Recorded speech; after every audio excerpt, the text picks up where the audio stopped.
Paul George, who's coming off that 41-point performance, going 15 for 20 from the field in LA's Game 5 win in Phoenix, keeping the Clippers' hopes alive.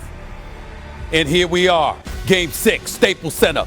The Los Angeles Clippers looking to push this to a Game 7. They'll need another spectacular performance from Paul George, make no mistake about that. But they'll also need Reggie Jackson to show up. They'll also need Marcus Morris to show up. They might even need LaMarcus Cousins to show up. And oh, by the way, Patrick Beverley and Terrence Mann keep playing that defense. If you're the Phoenix Suns, an entirely different scenario altogether. You got CP3. He's been struggling with his shooting from the field. You got Devin Booker. He's been struggling with his shooting from the field. Not only do they need to become better marksmen, but they also need to get the ball to DeAndre Ayton, who's shooting 70% from the field in the series, but somehow, some way, even with that reality, in Game 5, he only took 9 shots, having played 26 more minutes than DeMarcus Cousins, who took 12 shots. Makes absolutely no sense whatsoever. And if the Phoenix Suns are to avoid a Game 7 and advance to the NBA Finals for the first time since 1993, it'd be a good thing for them to get that man to basketball.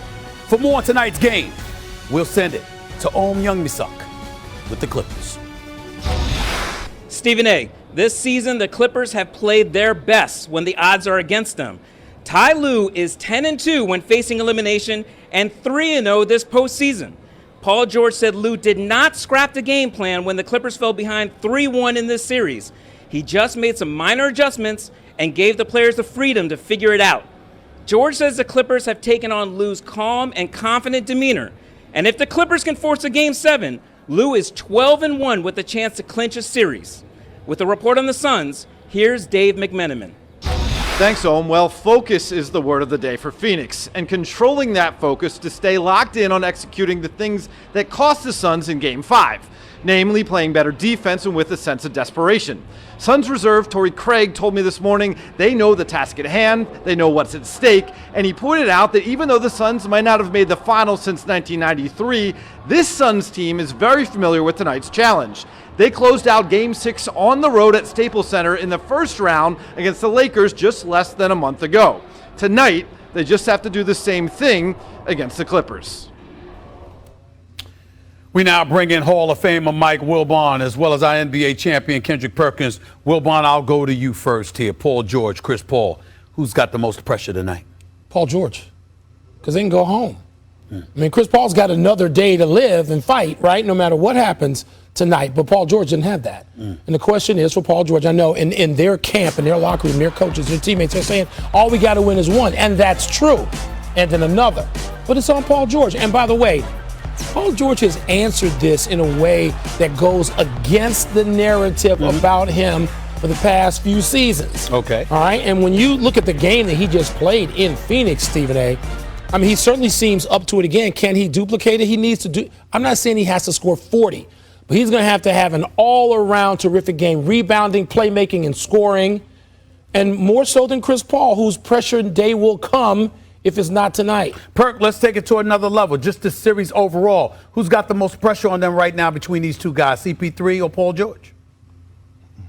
Well, it's CP3. I feel like Paul George and the Clippers are playing with house money right now. They're missing Kawhi Leonard, Serge Ibaka, Zubac. That's 3 of their main guys. CP3, on the other hand, being up 3-1, having a fully healthy roster, he has to go out there and deliver. It's on him to go out there and handle his business to get this win on this series. We know that he blew a 3-1 lead in the past. Now is his opportunity to finally make an appearance to the finals. And I think this is going to be either a hit on his legacy, positive or negative. So it's on CP3. The pressure is on him. You do not want to go to a Game 7. Anything could happen in a Game 7. Forget the series. Tonight, the pressure is on Chris Paul. I feel you on that. I got to transition to DeAndre Ayton with both of you guys, though, because I don't understand for the life of me. He came into Game 5, shooting about 70% from the field. Right now, he's shooting about 67% from the field. Only took 9 shots in 36 minutes in Game 5. Now, I know that Ty Lue for the Clippers threw a zone on him early on, and that disrupted them or what have you. But considering the cerebral player that Chris Paul has always been. I don't understand for the life of me how DeAndre Ayton didn't get the ball more, Mike Wilbon. I do. The stage was big in Phoenix in Game 5. They thought everybody was talking about Suns in 5. And DeAndre Ayton is not the most assertive fellow yet. Okay. I mean, we're going to see a much different guy in 2 or 3 seasons, Stephen. I know you and I have been talking about this and with Perk the whole series. The stage was big, and he might have shied away a little bit. I don't expect to see that tonight. Sure.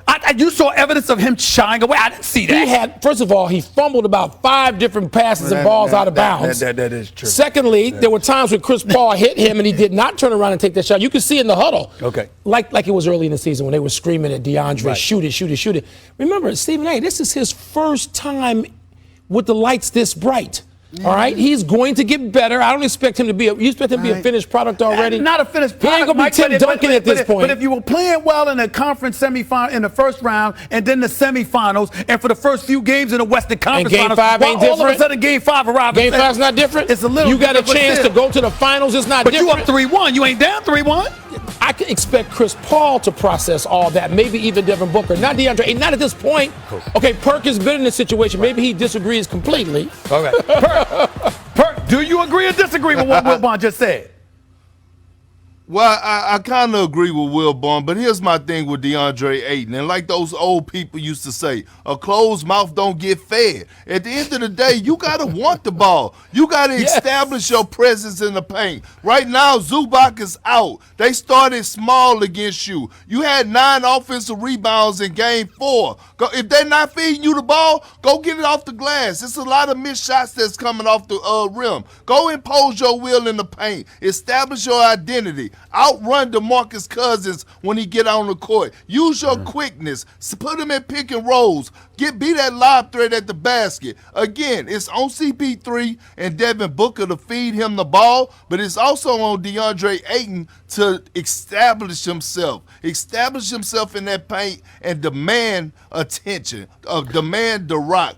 Go to the offensive glass. That was a very astute critique on the part of Kendrick Perkins right there. Totally. If you any kind of brother, you should be able to outrun DeMarcus Cousins, but especially if you're from the Bahamas. I mean, you should know how to outrun DeMarcus Cousins. Back in his Indiana days, trying to keep the Clippers season alive. No Kawhi in action. Tim Legler joining us as we get ready for this game. So on Monday, you said the Clippers needed to light up the three-point line to extend the series, and they did that. They hit 10 triples in Game 5. What did the Clippers need to do tonight to force a Game 7 and go back to Phoenix? I think they've got to be prepared for Chris Paul. I think that's what this comes down to. This is Chris Paul's moment. And he knows since he came back from this injury, he has not been very good the last 2 games. So you know he's going to put more pressure on himself to come out and stabilize his team. They're counting on him to not just be out there and be a floor leader. They want Chris Paul to go out there and have a big scoring night. So that means the Clippers have to make sure he does not get off early. If I'm Tyronn Lue, that's what I'm focusing on. We have to make sure he does not come off those high ball screens and get into that comfort zone in the mid-range area to floor. You know he's one of the best mid-range players this league has ever seen. That's his bread and butter shot. If he gets a few of those to go early in the game, he could be a different player for the night because he has not been able to find his rhythm. So for me, that's at the absolute top of the whiteboard for the Clippers. Chris Paul has to be a priority. This is his moment, his time. He's going to try to put this team on his back. No doubt it feels like it's the biggest game of his great career. So who you got tonight? I do like Phoenix. I just think that there's just a game that we haven't seen yet here in the last couple offensively that they're going to be able to put together. And I think it's going to be tonight. And I think it does start with Chris Paul. He has it in him. He's been able to get to spots, but he just hasn't been able to make shots. I think you're going to see a different mindset out of him. And for whatever reason, you take a look at what's going on, Kevin, in the postseason.